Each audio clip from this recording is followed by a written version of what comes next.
The rain hammered against the apartment windows as Inspector Aisha stepped inside, her footsteps slow and deliberate, as though she could feel the truth hiding in the silence.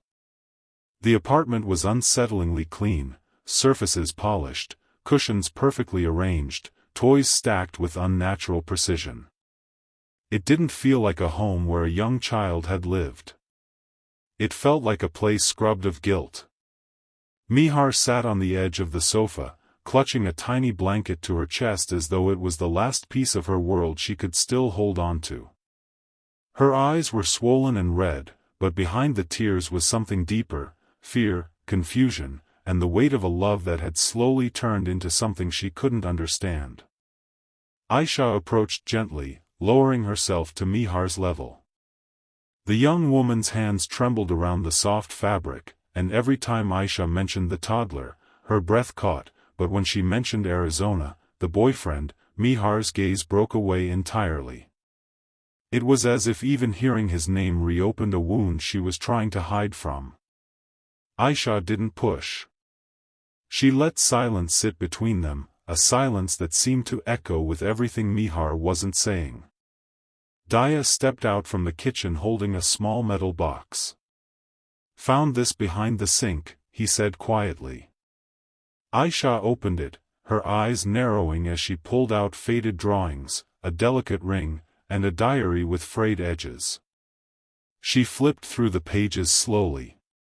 The first entries were filled with laughter, little memories of Mihar's love story with Arizona, late-night bike rides, promises whispered under streetlights, plans for a future built on soft words and warm hands. Mihar had written with hope, with the trust of someone who believed she had finally found someone who could protect her and her child. But the tone changed. The pages grew darker, letters pressed harder against the paper as if her fear had seeped into the ink. She wrote about Arizona becoming distant, unpredictable, then possessive. He grew jealous of how much time she spent with her child. He hated when the toddler cried. He hated when Mihar didn't pick up his calls. The love story that began gently had slowly twisted into something suffocating. Aisha could almost feel the fear through the pages. Mihar's voice suddenly broke the silence. "I thought he just needed time," she whispered, barely audible. "I thought love could fix him." Aisha looked at her, sensing the heavy guilt Mihar carried, guilt for trusting a man who had slowly become a shadow in her home. The inspector's gaze lifted to the spotless apartment again. Every perfect corner felt wrong, as if someone had tried too hard to erase the chaos of real life. Aisha stood slowly. "Mihar, did Arizona ever lose his temper? Ever show signs of hurting the child?" Mihar's eyes filled again, her lips trembling. She shook her head at first, but then a tear rolled down her cheek and she whispered, "He loved me too much." That's what he said. Too much. A cold chill traveled through the room. Love twisted into obsession. Obsession twisted into something darker. Aisha knew then, whatever had happened in this apartment was not an accident. It was the result of a love story poisoned from the inside, one that had left innocence shattered and a mother lost in the ruins of her own heart. The forensic lab was silent except for the soft hum of machines and the metallic clink of instruments being placed carefully on stainless steel trays. Inspector Aisha and Abhijit entered slowly, their expressions tightened with the weight of what they were about to hear. Dr. Salunke stood near the examination table, his glasses slightly fogged from the cold air inside the room, his posture unusually stiff. He had faced countless cases, but today something in his eyes revealed a heaviness that words hadn't yet explained. He motioned them closer. "This wasn't sudden," he said quietly, and those 3 words changed the air in the room. He explained that the injuries he found were not the result of one violent incident. They showed a pattern, small signs of repeated harm hidden under clothing, under silence, under a mother's belief that the man she loved could never do such things. Each mark told a different story, whispered from the fragile body of a child who had endured more than anyone realized. Aisha felt her chest tighten. She remembered the fear in Mihar's eyes, the way she avoided saying Ari's name, as though speaking it aloud would make the truth too real to bear. Abhijit stepped closer as Dr. Salunke reached for a small evidence bag.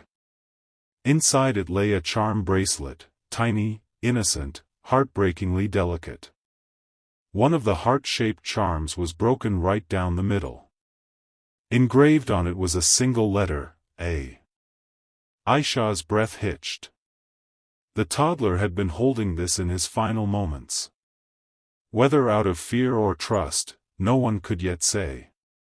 But the letter was enough to make the room feel smaller, colder, and infinitely sadder. Abhijit murmured, so he was close. Someone the child knew. Someone the mother loved, Aisha whispered back. The truth had begun to surface, not from confession or witness statements, but from the child's silent message. What they had now wasn't just evidence, it was the first crack in a horrifying secret that had been buried under the mask of love. And once a crack appears, the whole truth follows. The abandoned warehouse stood like a forgotten skeleton at the edge of the city, its rusted metal frames groaning in the wind. The CID team moved cautiously through the dim space, their footsteps echoing across the cracked concrete floor. Dust floated in the air like faded memories, disturbed only by the beam of Aisha's flashlight.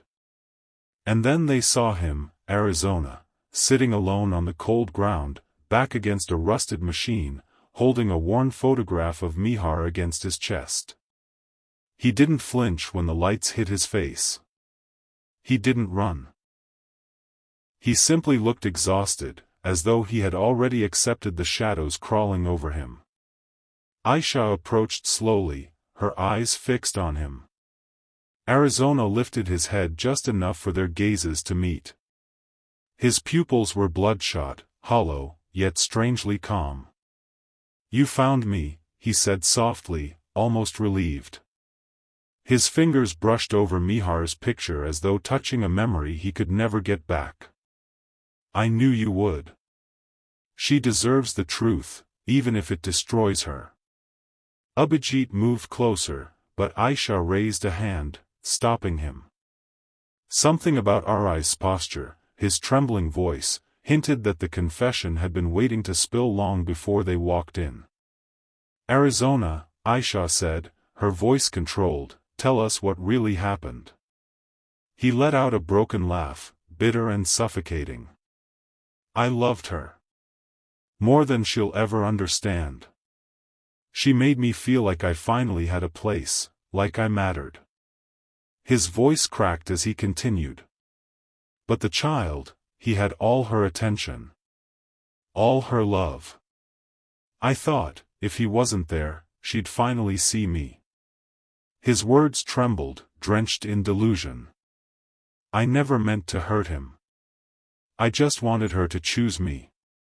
A rush of anger surged through Aisha, but she kept her composure. Love doesn't destroy innocence, Arizona obsession does. The warehouse door creaked open behind them. Mihar stood there, breath shuddering, eyes red but blazing with betrayal. Arizona froze. "Mihar," he whispered, the name escaping him like a final plea. "I did everything for you." Her voice trembled, not with fear, but with a grief so deep it carved through the room. "You took everything from me." For the first time, Ari's mask shattered. His shoulders collapsed under the weight of what he had done.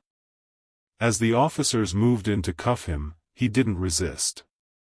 He just kept staring at Mihar, as though hoping her eyes would rewrite the truth he could no longer escape. The warehouse fell silent again, but this time the silence held the echo of a love twisted into darkness, a home shattered beyond repair, and a truth that came too late to save what mattered most.